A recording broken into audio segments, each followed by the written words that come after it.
بسم اللہ الرحمن الرحیم۔ السلام علیکم ناظرین، میں ہوں عرفہ خان، آپ دیکھ رہے ہیں ہسٹری چینل۔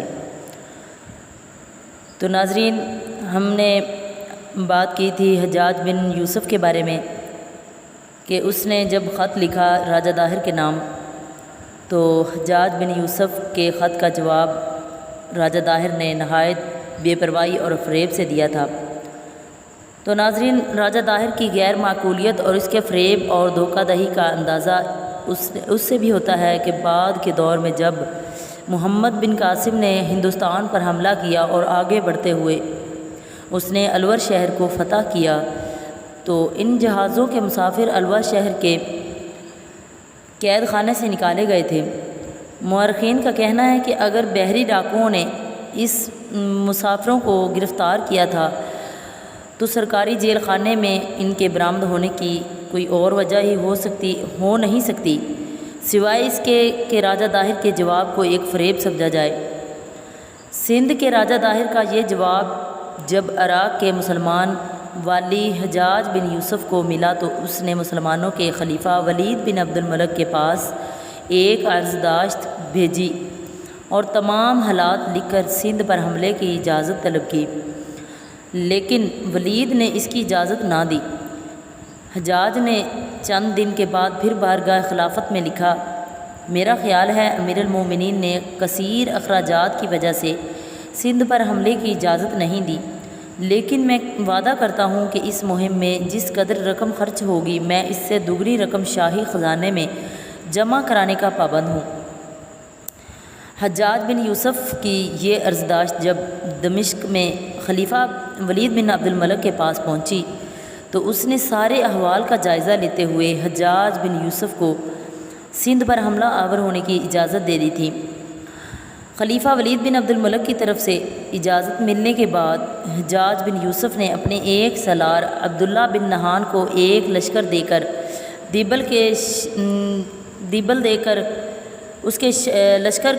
دیبل پر حملہ آور ہونے کے لیے روانہ کیا۔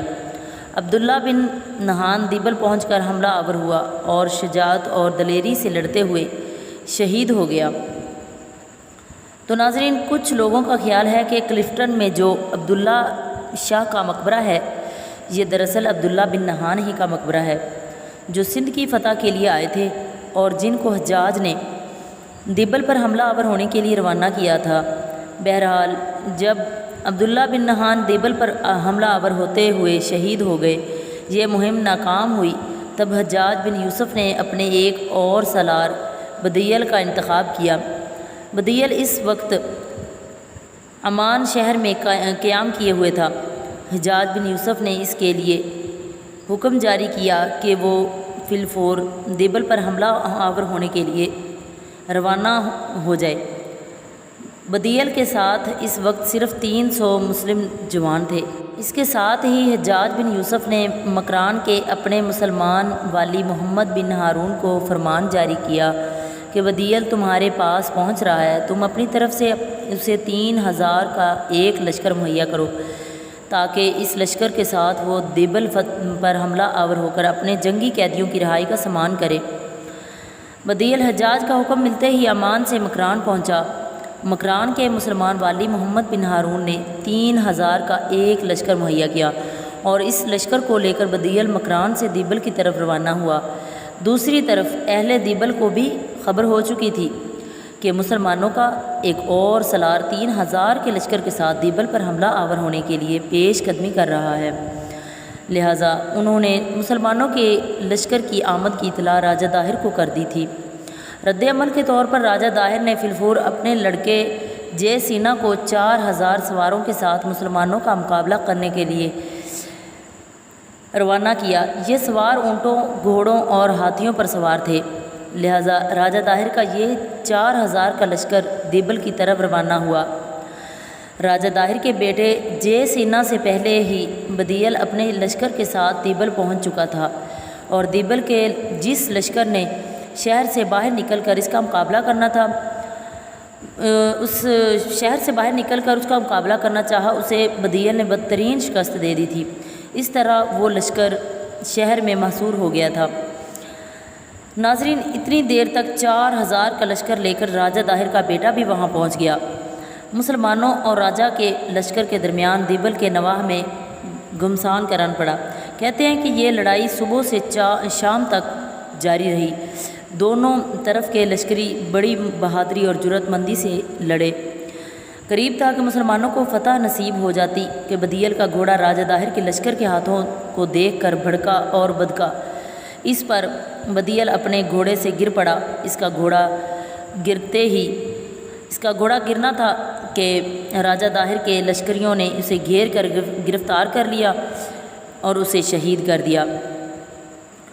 تو ناظرین، اس طرح مسلمانوں کے سپہ سالار کے جنگ میں شہید ہو جانے کے بعد مسلمانوں کو پسپائی اختیار کرنا پڑی۔ اس طرح دوسری بار بھی مسلمان دیبل کو فتح کرنے میں کامیاب نہ ہوئے۔ تو ناظرین، کئی مورخین لکھتے ہیں کہ حجاج بن یوسف کو جب بدیل کے دیبل کے نواح میں شہید ہونے کی خبر ملی تو اسے بے حد دکھ اور صدمہ ہوا۔ اس کے دکھ اور افسوس کا اندازہ اس سے لگایا جا سکتا ہے کہ اس نے مؤذن سے التماس کی کہ جب تو اذان کہے تو اذان کے بعد مجھے ہر روز بدیل کا نام یاد دلایا کرے تاکہ میں اس کے لیے اس وقت تک دعا کرتا رہوں جب تک میں اس کا بدلہ نہیں لیتا۔ کہتے ہیں بعد میں ایک شخص جو بدیل کے ساتھ جنگ میں شامل تھا حجاج بن یوسف کی خدمت میں حاضر ہوا اور اس نے حجاج بن یوسف کے سامنے بدیل کی شجاعت اور بہادری کے واقعات بیان کیے۔ اس نے وہ سارے حالات حجاج بن یوسف سے کہے جو اس نے اپنی آنکھوں سے دیکھے تھے۔ اس نے حجاج سے یہ بھی کہا کہ میں اس وقت وہیں تھا جب بدیل شہید ہوا اور لشکر اسلام کو شکست کا منہ دیکھنا پڑا۔ تو ناظرین، جب وہ تمام واقعہ بیان کر چکا تو حجاج نے بے پناہ غصہ اور ناراضگی کا اظہار کرتے ہوئے اسے مخاطب کیا، اگر تو بہادر آدمی ہوتا تو بدیل کے ساتھ جان دے دیتا اور واپس نہ آتا۔ پھر اس نے حکم دیا کہ اس شخص کو سزا دی جائے۔ تو ناظرین، یہ تھی میری آج کی ویڈیو۔ اسی طرح ہم آپ کو آگے بھی دکھاتے جائیں گے محمد بن